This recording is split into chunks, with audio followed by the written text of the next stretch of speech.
couldn't endure It's that. exactly like a DVD where you have control. Just, Where are they going to see that though? It's been out for a while. yeah, he said he found it at 2 different places. Okay. So, He didn't know what time Kath wanted to go. as I left, I was like, hate the trim. He's like, I'm seeing you moving with your mom. Hate the trim. Both of you can be. Yeah, that's what he said. He had to do some painting.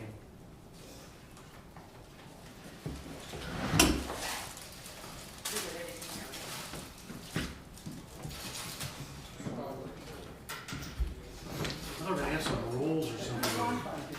Yes. Some rolls. Roll? Something before lunch. Have a minute. Yeah.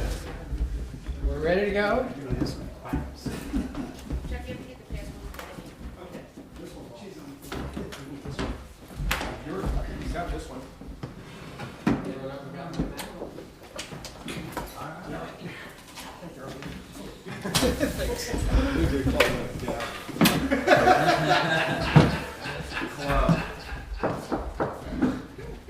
Oh, it was February the 2nd, February the 8th, council meeting workshop, retreat. To order, clerk call roll. What? I wasn't prepared. I'd say we're all here. We're all here. Yeah, I like to read something. It's a daily devotional that it's called Jesus Calling. This is for February 8th. I thought it might just kind of hit on a little bit. I am above all things, your problems, your pain, and the swirling events in the ever-changing world. When you behold my face, you rise above circumstances and rest with me in heavenly realms. This is the way of peace, living in the light of my presence. I guarantee that you will always have problems in this life, but they must not become your focus. When you feel yourself sinking in the sea of circumstances, say, "Help me, Jesus," and I will draw you back to me. If you have to say that 1,000 times a day, don't be discouraged. I know your weakness, and I meet you in that very place. Amen. All right. Well, glad everybody's here. And I don't have much to say other than let's get started. All right. He makes it simple. Right. For those of you that are new, I just thought I'd add a couple of things. First, it seems weird that Fred is not here. Because every one of the preceding 8 that I've been a part of, Fred was here, so it seems weird that Fred isn't here.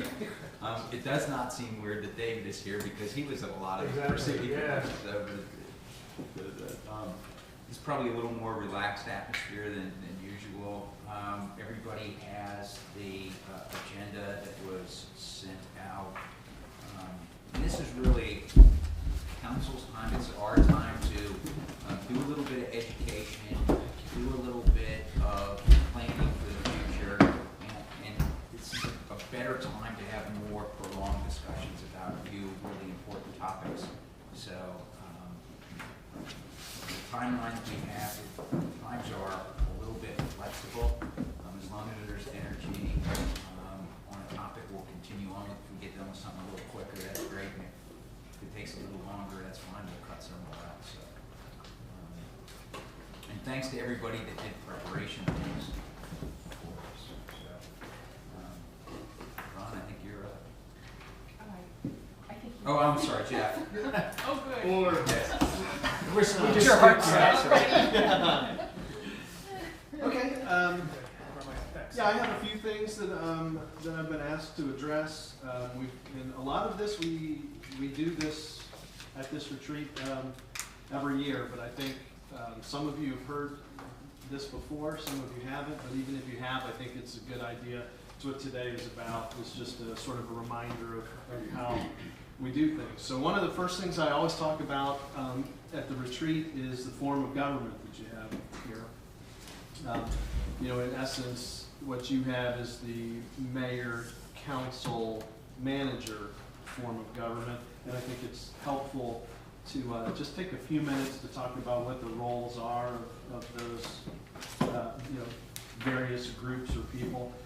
So when we talk about your role as council members, and really I include the mayor in with this part too, you are the body that establishes the policy for the village and for how this village government is going to operate. I look at it like, you know, a ship. You set the direction that you want this ship to go in. Okay? You are like, if it's sort of a private company, so maybe some of you have come from private companies, you are like the board of directors. You have a big picture view. You oversee things, you set the direction, you set the policy.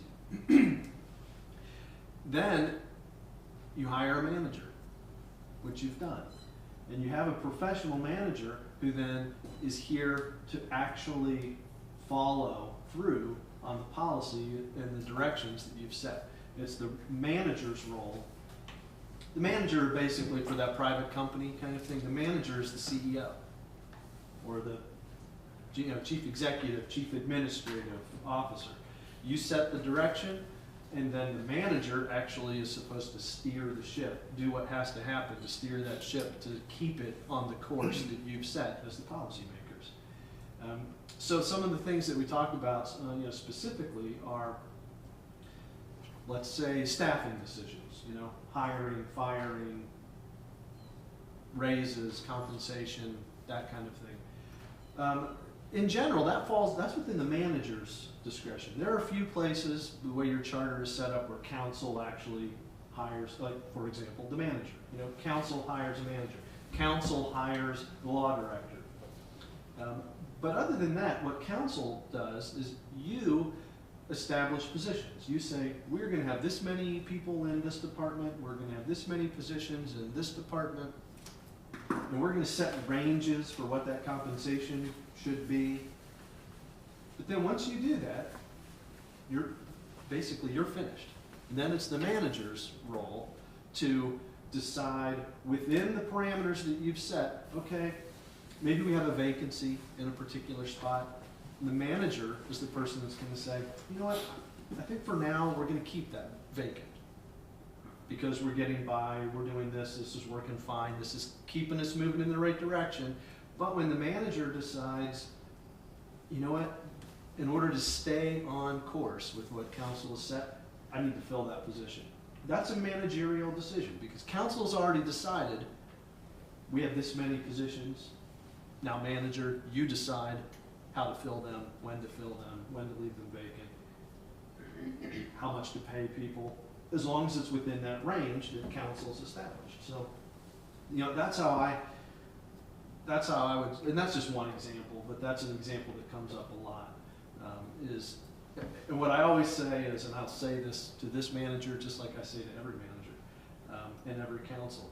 Council, you establish the positions, you establish the ranges, then it's up to the manager to do that. However, most managers that are smart about it still consult with their council to say, hey, that position that you've already authorized and already set a range for, well, I'm going to fill that, and I'm going to fill it at this rate.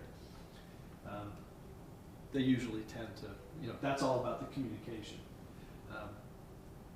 Even though managers have it fully within their purview to do that, they generally come back to council and say, hey, is everybody on board with this? Because it's what I'm going to do. Why do managers do that? Because they are accountable to the council, and they want to make sure, hey, this is what you said, I'm going to do it. Just want to make sure that's consistent with the direction that you've set. Jeff, how do we, along those lines, how do we balance, especially in a small community here where we chair committees that tend to do action-oriented type things, and I'll just pick something like Light Up Greenhills, where we have our hands in operational type things versus strategy type things. How do we hold ourselves in check without getting into operational things, but at the same time, how do we weave back in when it is appropriate that we do that? What kind of... Here's what I'll say, and I think that thing that we looked at, it's in here, It's in right? here, right? You'll see in here, there's a excellent resource in here about, kind of like a handbook for council members, you know, how to do things. One of the things that's stressed in there, and that I'll say, sort of to help respond to that, is communicate with the manager. You are, I mean, it's a unique situation, you're a smaller community, you have committees that are active in that type of thing. But I think the absolute best thing you can do is communicate with your manager, because the manager is ultimately the one that's gonna be dealing with that stuff. I mean, So I shouldn't be offended if the manager says to me, Glenn, I got this one, it's operational. And thanks for the help, thanks for organizing it, thanks for, you know, offering the things that you offer. Right, But at this point, we got it. Staff has got this, we'll take it from here. That's, and I think you shouldn't be offended. There's times when we step on each other's lines, I think, but I think in general we do okay. But actually, there's probably times when you should have said that to me and didn't. So, but Well then, you know what I would say, what I'll say now is, what you have to do now is by, you know, kind of nodding your head, you're giving Yvonne that permission to say, hey Yvonne, tell us. When, you know, we're just trying to do what's best, we're trying to be as helpful as we can, we're trying to take some of that burden off of you, because we know you've got a lot on your plate. But what we're doing through this conversation is giving Yvonne that permission to say, hey, we've got it from here. And she'll tell you, you know, I mean, that's one of the things that the manager has to do is to be able to tell you, no, you know what you're doing is great, keep doing that. I think what we need to do also, and I was talking to Yvonne about this, is that we need to define the committees that people have and give them a job description. And here, this is what you're supposed to be doing, you know, focusing on. And then that way, we don't step on each other's toes. Because I know Jeff is always saying, well, I think this is rec commission, and it's not part of what I'm doing, and you know, that kind of stuff. And I understand that. And I think that's what we have to do is define and give a job description for what these committees are all about. Because that's never been part of it since I've been on council, because when I first took over, I was always on rec and cable TV, and I asked him, what do you do? And he said, well, you'll figure it out. Wait a minute, I'll figure it out. And you're like, you're so red, so green, you don't know what the heck's going on. So yeah, you figure it out, you make a lot of mistakes, but there's gotta be something there to let people know, this is what you should focus on. And I think there's a real art form to do that well, because you don't want it so detailed and so tight that it's like a manual of 75 pages. But Right.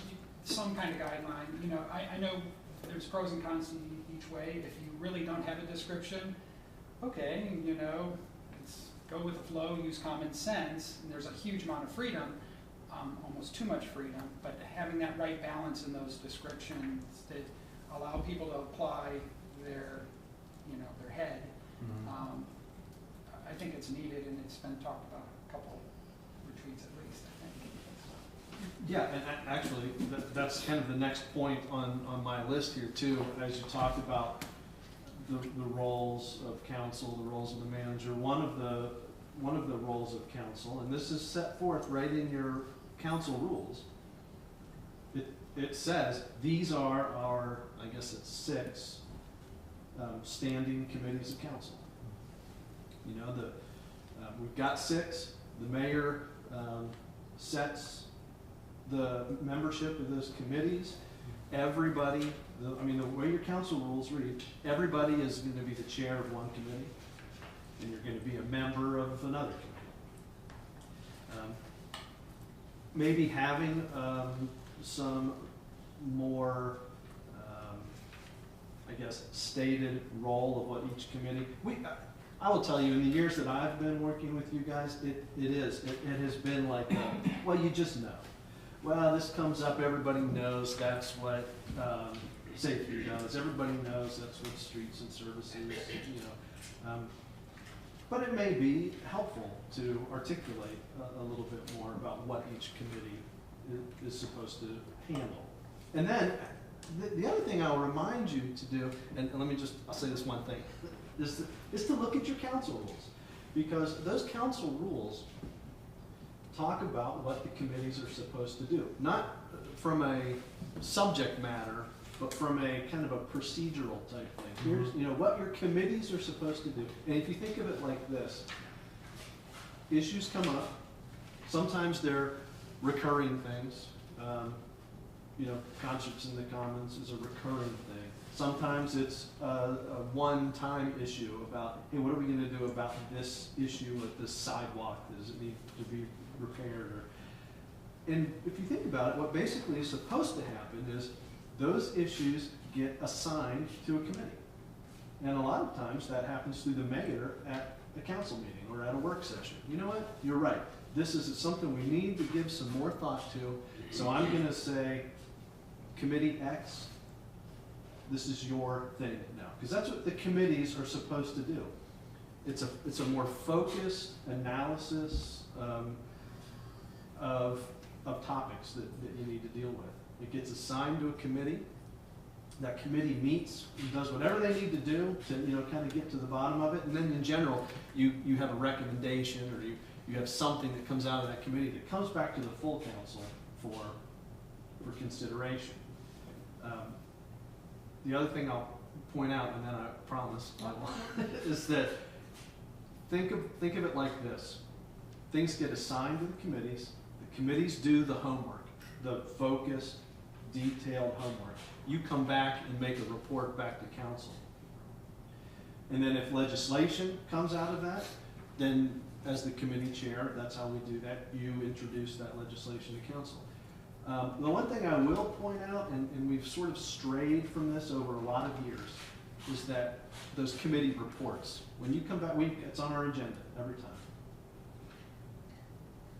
That is the opportunity for the committee chair, and this is right in your council rules, to report on what that committee has been doing. You've assigned this topic to us.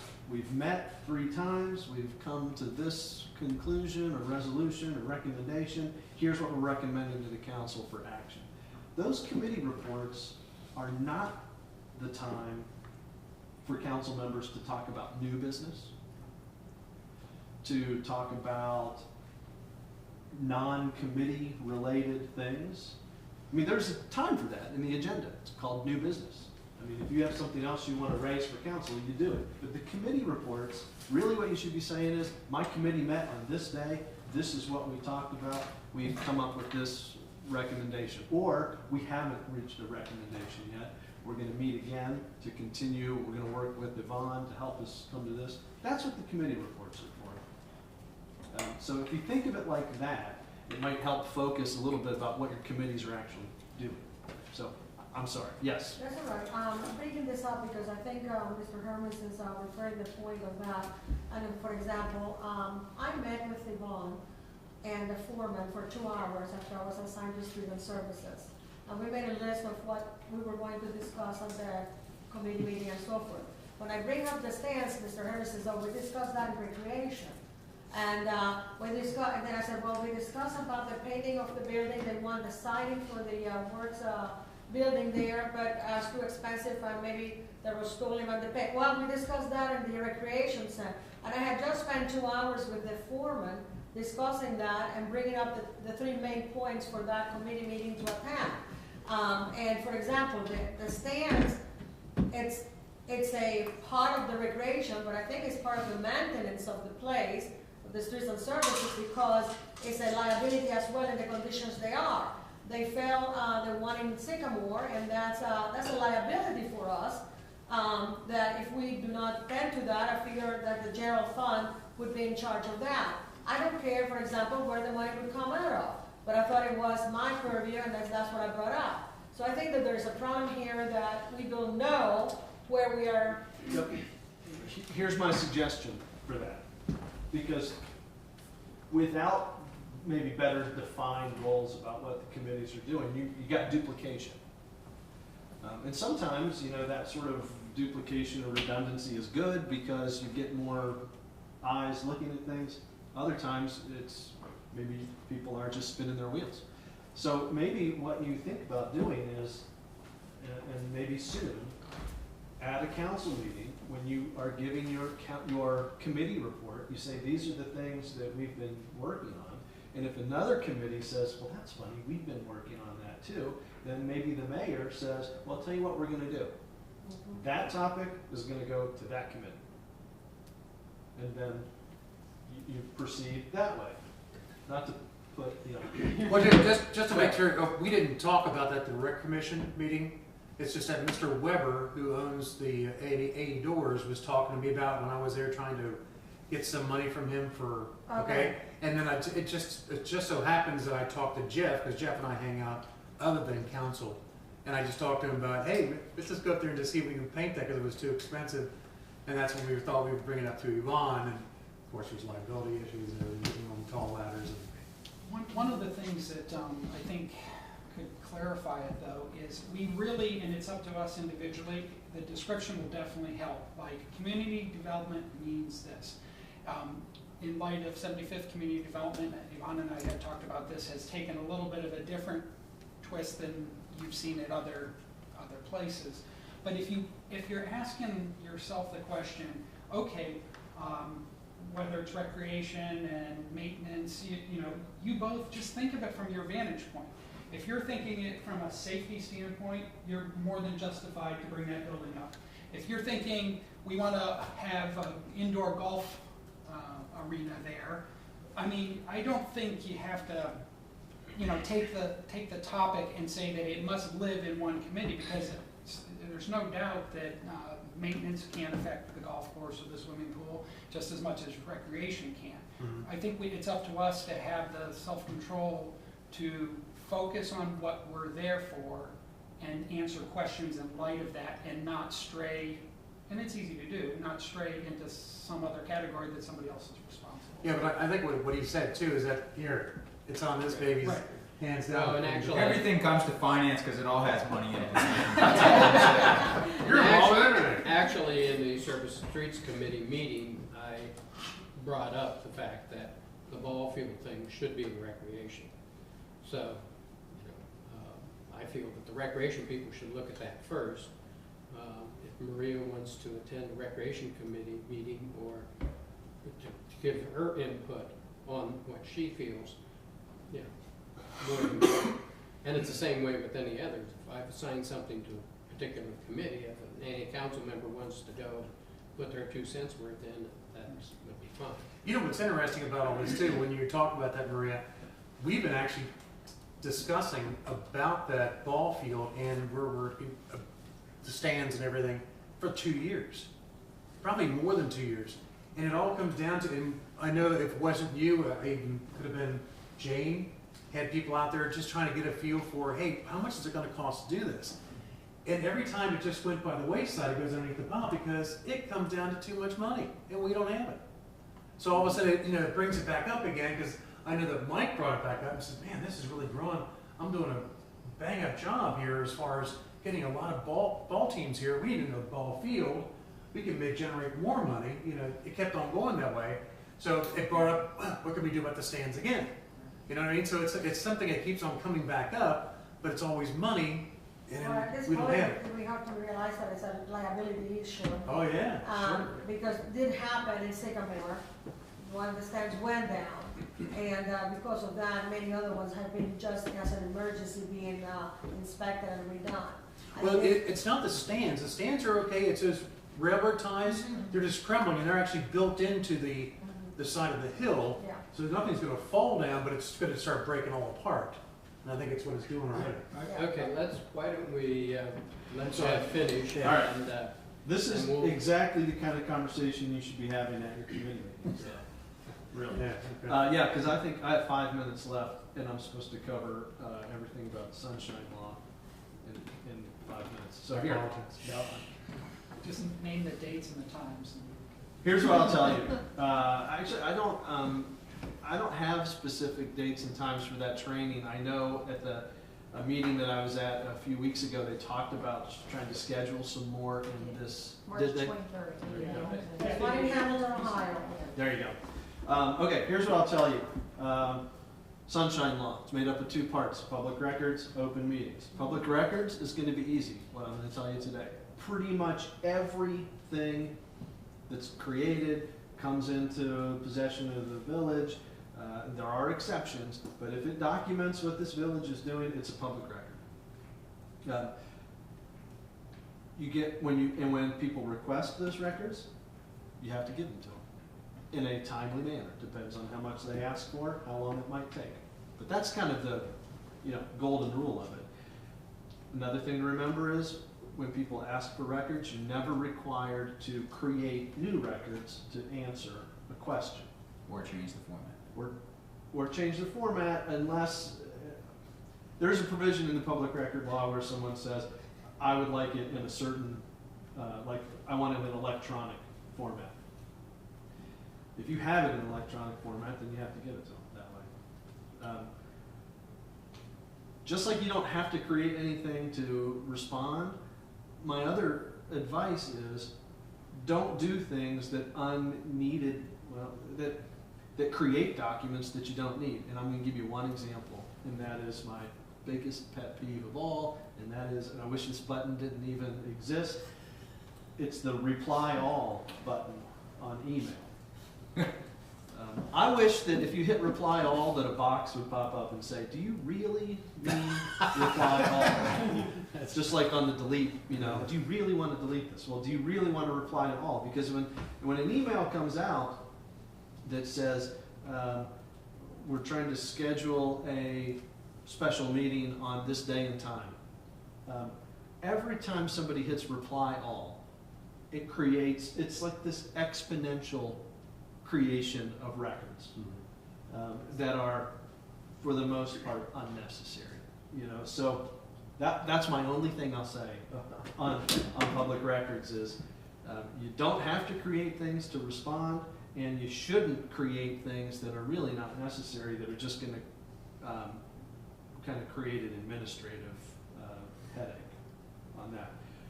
What I do want to talk about more is the open meetings part. Before you go there, Yeah. can I ask a couple questions? One is, it's an amazing amount of paper that I have at my home, and how do we go about dealing with that? I'm keeping binders of it, but for some reason I don't feel like I have to keep it all because it was originated at the office.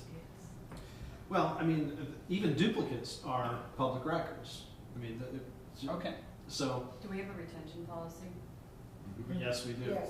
Have a record. That's what I was going to say. The Actually, answer- sometime at a work session, I think it'd be good to review our retention policy from an educational standpoint as much as anything. we have a record retention schedule that says how long things have to be kept, and there's a process of how you get rid of it. So those copies and duplicates are almost like the reply all.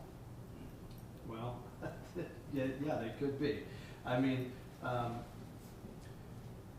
Council packets go out.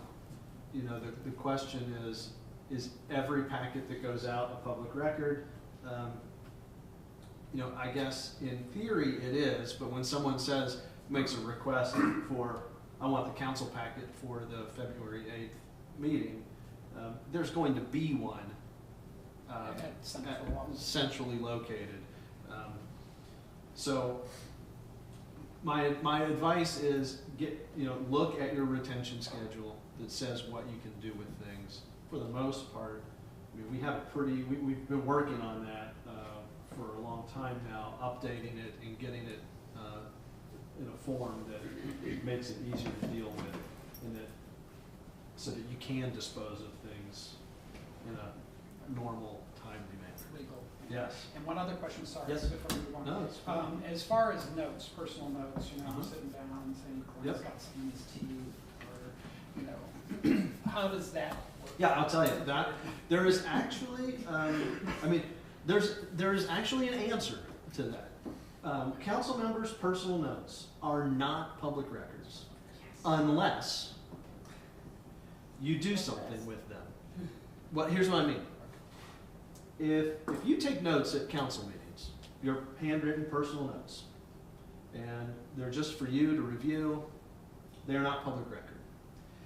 If you come into the next council meeting and you're talking about the subject from the last meeting, and you say, no, hold on. You got your notes. It's right here in my notes, And my notes say that we agreed that we were gonna do this. Now you've used it, and it has been used to document the activity and function of the village, so it becomes a public record. But in general, your personal notes that you keep are not public record.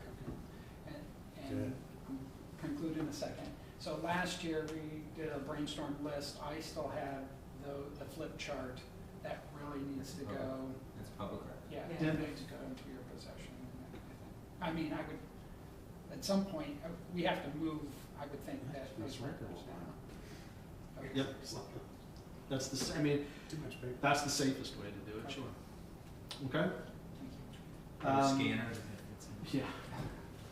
Open meeting part of the Sunshine Law, and we talked about this a little bit at prior council meetings, but here's how you have to think of it. Anytime there is a prearranged, these are the components.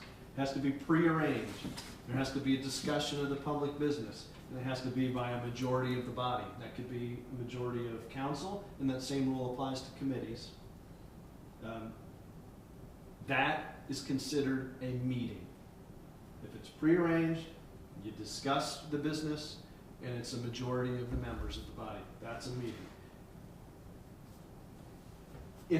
So if there's going to be a meeting, you have two requirements. I mean, people think there are a lot more, but really there are only two requirements. One is you have to give public notice of it, and the second one is you have to take minutes.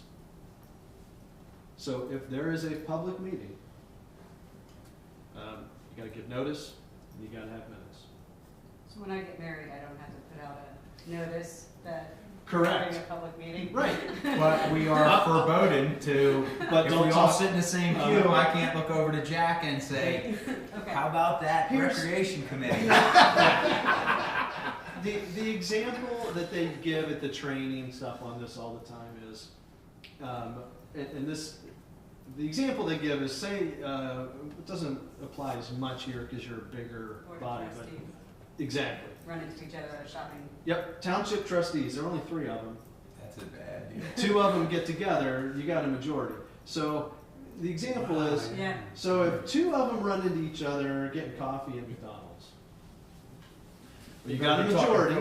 You got a majority, and actually, if they say, you know what, it's been really bugging me about how this part of the township works, and you know, and they start talking about township business, they're actually okay, because It's not very it wasn't prearranged. Ooh. But if they say, we really got a lot accomplished today. Let's have coffee. Let's have coffee every Saturday morning. Let's meet here at McDonald's every Saturday, just the 2 of us, and we're really gonna get some business done. Then it's prearranged, it's a majority, and it's a discussion of the business. Our problem, I think, or our potential tripwire, let's say, is with committees. If I go to Jeff and say, you know what, we got the budget coming up July 1st. How about if you and I get together and talk about things that need to go in the budget this year? And you're both on that committee. And we're both on that committee. That's forbidden. Well, unless you, Unless we. and there are only 2 people on the committee. Right, yeah. But you have to post it. Yeah, To post it, take minutes. and the public, and it has to be open to the public. Right. So, I mean, there are things where you say, oh, That's we can't the- do that. That's Well, the you can. difficult issue for us, I think. You just have to post it as a meeting. You have to take minutes. And if anybody from the public wants to come in and watch, they can. So you can do it. You just have a couple hoops you have to jump through to do it. Or you talk about the Seahawks and something else. Well, years ago, we actually had larger committees. So there were 3 members of the committee, or maybe even 4.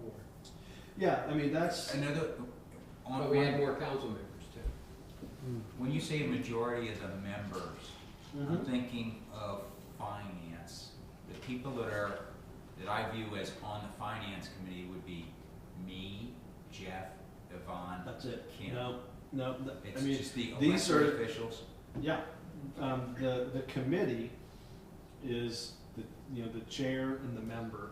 Now, you might say, what good does it do us to have a committee meeting without Sure.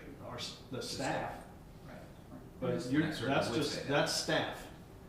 They're not part of the committee. And conversely, it's perfectly okay for me to call Yvonne and say, we got some serious work to do to get ready for the budget. I'd like to come in for a couple of hours next Tuesday to prepare so that for our committee meeting the next week, and Kim's gonna be, we need Kim involved, so the three of us meet, but Jeff's not there, That's and it's fine. all, You're fine.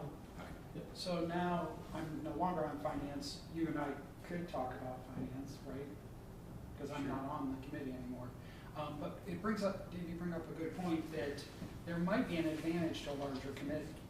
Because it is nice to have a discussion. I mean, obviously, you don't want to cross a line, but if it's a bigger committee, some smaller discussions can take place, and that can be a good thing. It can, rather than an abuse thing. Well, like Glenn brought up, finance deals with every committee. So if he's talking to me about something in traffic and safety, we're on the committee, both committees together. So if he's Remember, wearing his finance it's gotta committee be hat, a then- majority, But it would be both of us, so we would be the majority for both committees. and if it's prearranged, and it's talking about the business of that body. So Okay, so when you say prearranged, what if they just meet somewhere? Oh my God, hey, how you doing, Mel? Hey, I want to talk to you about something real quick. That's okay. He just come. Yep, Yeah, that's what I okay. mean. Yep, that's fine. It happens. So there's nothing wrong with that. I mean, it happens, and in smaller towns, it happens more. I mean, you run into people. It's okay. Nobody's telling you that you have to, Across the other side of the right, street. exactly. Greg, But the Greg. point is, if you're gonna prearrange a meeting where you're gonna talk about stuff, the public, I mean, just go back to the underlying purpose of all this. The public has a right to be there and see what's going on. That's all. Okay? So Now, if the prearranged meeting was to have coffee and talk about the Seahawks, that's fine. that's not, okay. You can say all the time, oh yeah, we meet every Saturday morning for coffee. And we happen to both be on whatever committee, but we don't talk about it.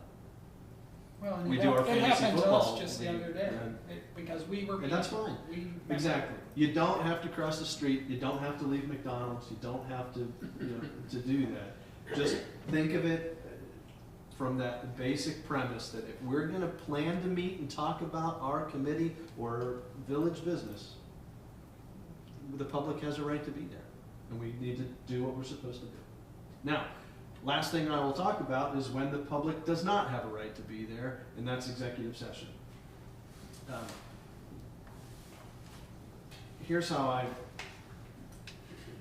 Here's how you need to look at this. We just spent all this time talking about the general law. The default rule is that the public is always allowed to be there. When you're gonna have a meeting, I mean, the purpose of this is that you do what you do in public so that the public can see what you do. But there are very specific reasons that the law allows you to go into executive session or closed session where the public does not have a right to be there. But there are very specific reasons, and the law is really clear, all the cases are really clear that you gotta be sure you're well within that stated reason to be in executive session. My example is, don't try to shoehorn something in, like, oh, I wanna talk about this, but I don't wanna do it in public. Can we kinda massage this into one of those executive session reasons?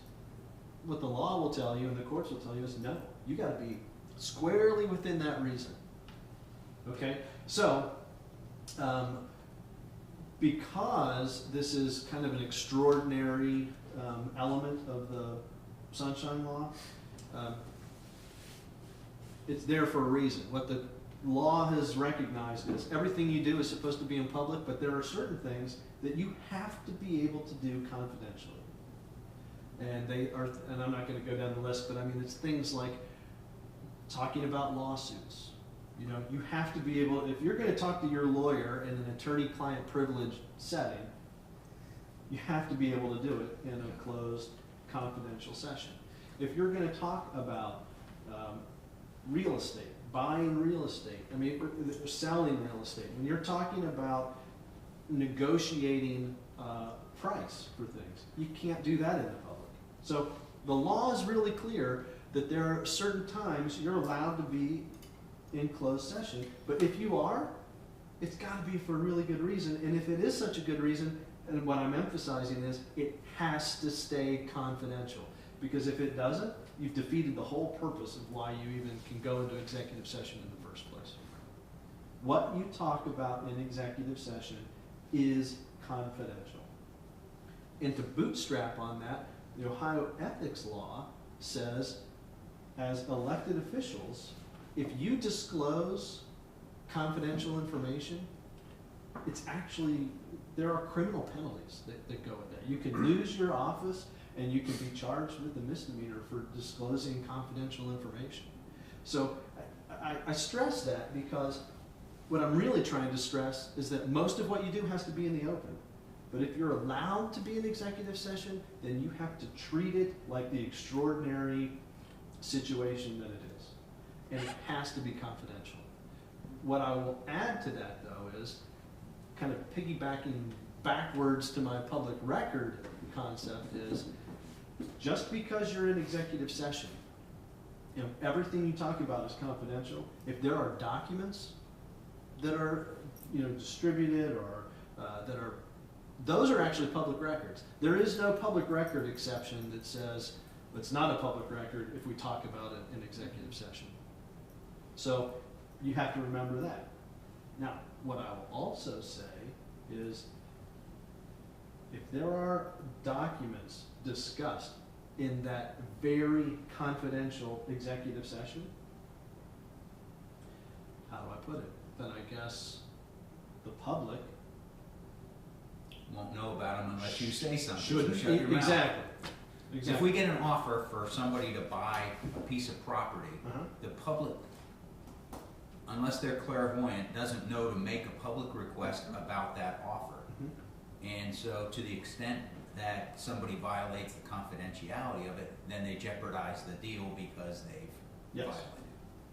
Yep. But the overriding point is, remember, they're public records, and they have to be treated as such. Yes. I have a couple of questions.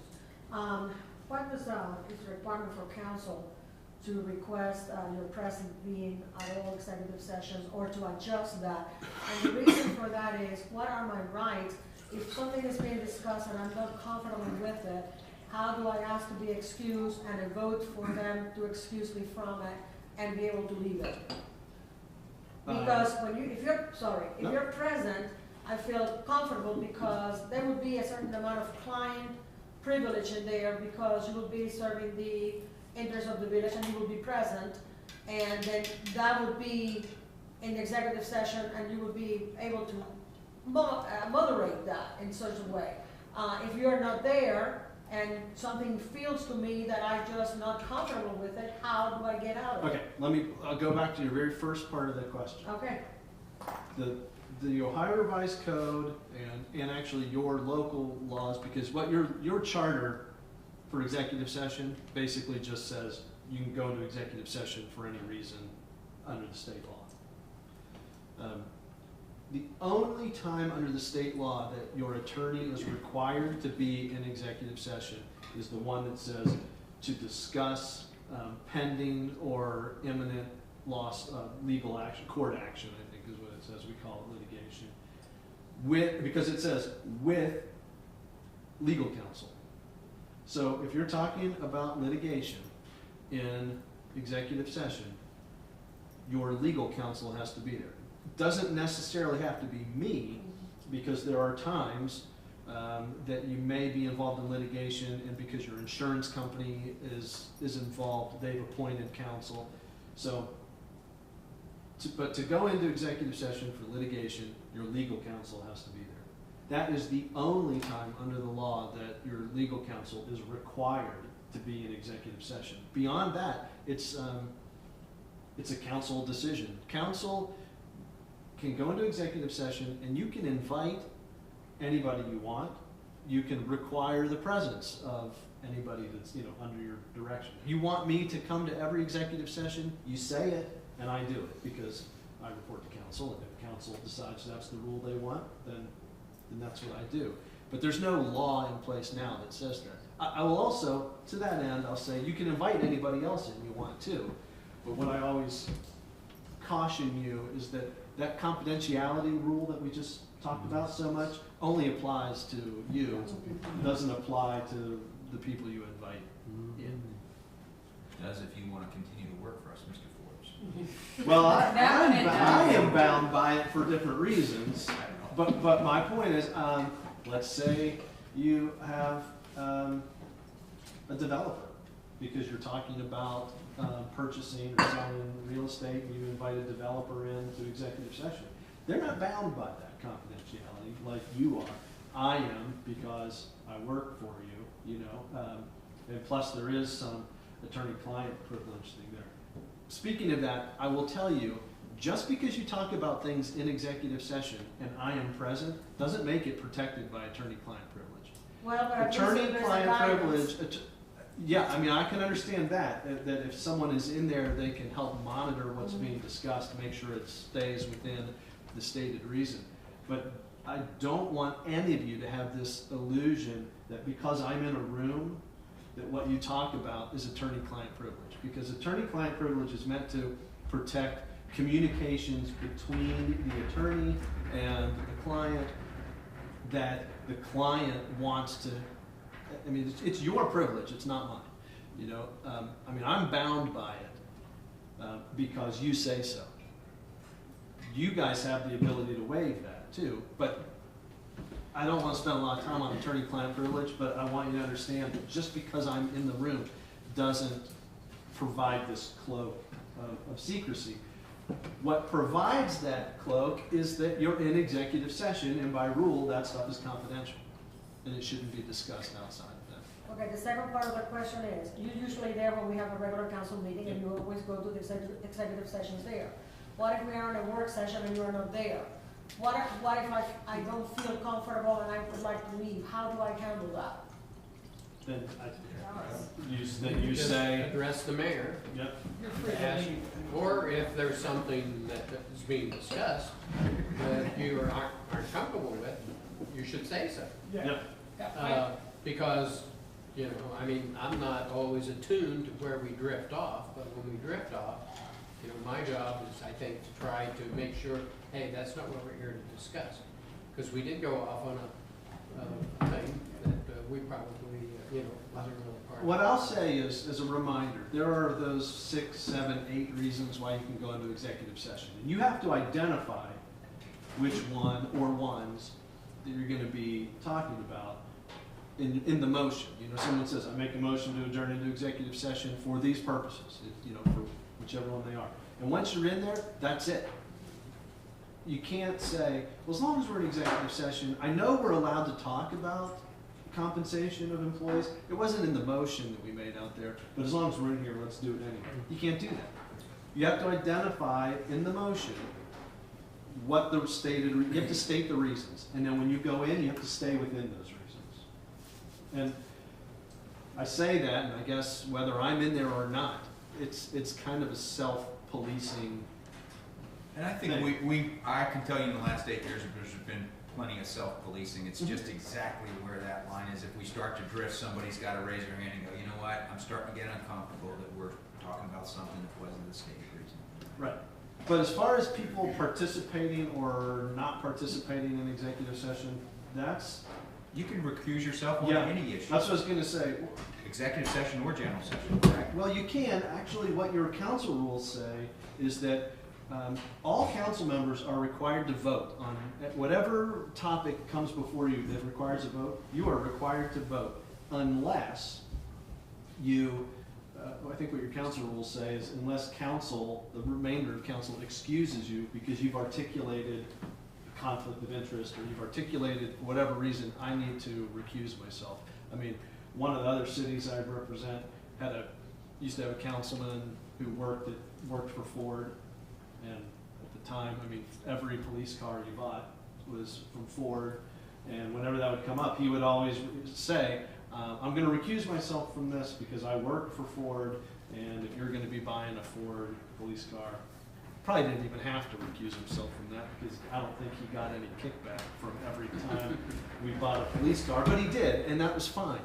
So what I would tell you is you're required to vote unless you articulate what your conflict is of why you're not going to vote, and then council says, okay, that's it, yeah, recuse yourself.